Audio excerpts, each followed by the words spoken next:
Normally, I would have the opportunity to share some thoughts and stories before Kol Nidre, Yizka, Ne'ilah with you, as well as throughout the entire service of Yom Kippur. But for whatever reason, Hashem has determined that that is not the way that we're going to go through Yom Kippur together this year. And I was thinking about what are the things that I often focus on throughout the service? What are the stories that I tell? And I can't help but notice that the stories that both I tell and that my father tells are often stories of days gone by, periods of challenge, whether it be in the Holocaust or whether it be in times of European oppression, Spanish Inquisition, or whether it be in Middle Eastern and Sephardi countries, and how they behaved on Rosh Hashanah and Yom Kippur. And we draw on these incredible stories of their challenges and something novel, something unique that they did on Rosh Hashanah and Yom Kippur in a time of real challenge and oppression, in a time of serious constraint in their life. And we cry together, and we are inspired together, and we sing together, and we reflect on the timelessness of our history. And particularly before Yizka, we'll often talk about this idea of time ceasing to be and different dimensions of reality existing in the same space. So our loved ones and us are actually all enmeshed in different dimensions of the here and now, and that we're not separated, we're just experiencing each other in different ways.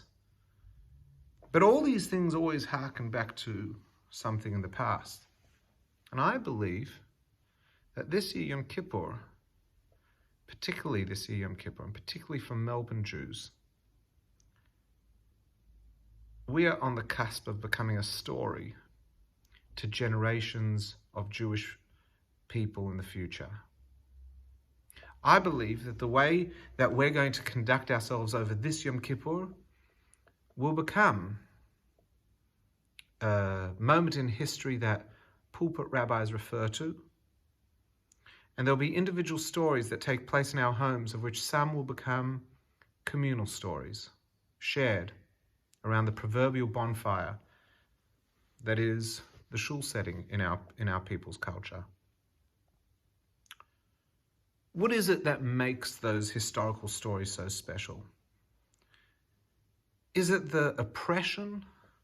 Is it the emotion that talking about those sad things that really awaken something? Is that really what it takes for a story to be good, for a story to be inspiring? Or is it despite the challenge that they were experiencing, they found ways to honor and revere our traditions, and particularly Yom Kippur? See, when the Alter Rebbe 250 plus years ago went and chopped wood on Yom Kippur and lit a fire for that young mother who didn't have a husband anymore and yet was nursing a newborn child. Husband was either off in the army or killed in the old country. And he left shul and he did that. What is it about that story that inspires us? What is it about the boy that couldn't read Hebrew but came to shul and whistled the tunes or made bird sounds in shul? Why does that inspire us? And I can't answer for you, but I can tell you that for me, what it is the way that they didn't allow the situation to define how they would express their spirituality in that moment, and that the situation was not something that would define whether or not they would practice the religion, and that they became resourceful. And often it's times of challenge that really the resourcefulness shines, but actually resourcefulness can happen all the time. I believe we're living in a time that is on par.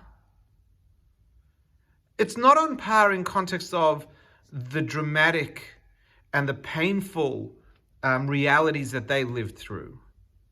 We're not in a Holocaust, and we're not living in an oppressive country, thank God. But we are living in a time in which our tradition and our heritage and our religion is not able to be celebrated in the way that we are used to. This Yom Kippur, you are on your own. And for many of you, that is scarier than being on your own for Rosh Hashanah. To do Yizkor by yourself. We've always been facilitated through the Yizkor process. We always have rabbis, leaders, congregants who share. We sing together. We cry together. We grow together. None of that this year in a physical format. This year, it's all the spirituality that I know that I've shared over the last 10, 15 years. The idea that the souls are with us. This year will be tested. Are the souls with us? Can we create that for ourselves? How is it that we'll become a story? And the answer is by the way that we conduct ourselves. The way we decide to craft our Yom Kippur. We can't do Yom Kippur apologetically. We can't do a recording. We can't just tune into a Zoom. We can't just play something on our phone. It just wouldn't cut it. If we want Yom Kippur to be, it starts in here. We take all the stories, and if you don't speak Hebrew, this is not the year that we're going to do Yom Kippur in Hebrew. If you have a bit of an attention deficit, this is not the year you're going to sit for 5 hours straight. If you find the literalism of the English very detaching, this is not the year you're going to be reading. This is the year that you're going to have to find something within. I'll tell you how I'm going to do it. Normally, I'm in shul most of the day. And then I come home for part of the day and I give Rachel a couple hours at most for her to be able to go off and daven, for her to be able to take a break from the kids. And I look after them. This year, I'm not in shul for hours on end.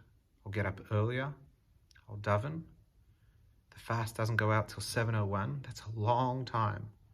The mincha service is a lot shorter when there's no chazan. And the Ne'ilah service also. Everything is shorter. So I'll go through that.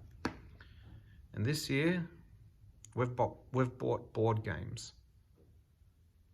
I will be doing Yom Kippur, not only with a machzor, I will be doing Yom Kippur with board games. The Alter Rebbe chopped wood. I'm not comparing myself. He chopped wood to feed a hungry nursing mother whose husband had gone. That wasn't him breaking Yom Kippur. That's how he did Yom Kippur that year. That's as much a part of Yom Kippur as the tefillas are. Board games. Sitting with the kids. Sitting with Rachel. Talking about Yom Tov. They didn't go to school. They've done it online, but they haven't got the songs. They haven't got the colorful stuff hanging around the house. We didn't get to do kaparas with the chicken this year. We haven't got all the rituals, but we're going to have to fabricate and create with the meaning and with the laws that we have available to us. But we're still going to have to do a heck of a lot. And our kids, hopefully, will remember that Yom Kippur. The Yom Kippur that we davened early. The Yom Kippur that we didn't wear leather shoes. The Yom Kippur that we played board games. The Yom Kippur that we sang the songs together. It was an interesting Yom Kippur, but we did it. That's how I'm doing it.